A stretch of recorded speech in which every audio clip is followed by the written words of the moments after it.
Сегодняшние соревнования показывают, вот из 20 пар финальных 10 с участием наших спортсменов.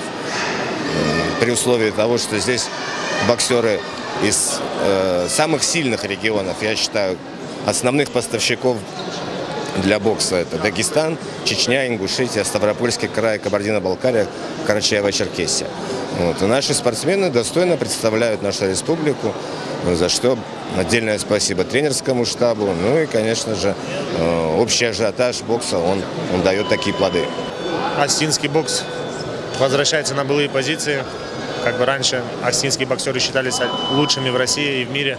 И я надеюсь, так и будет дальше продолжаться. Я сам начинал свою карьеру любительскую на таких турнирах. Они очень важны для молодых боксеров.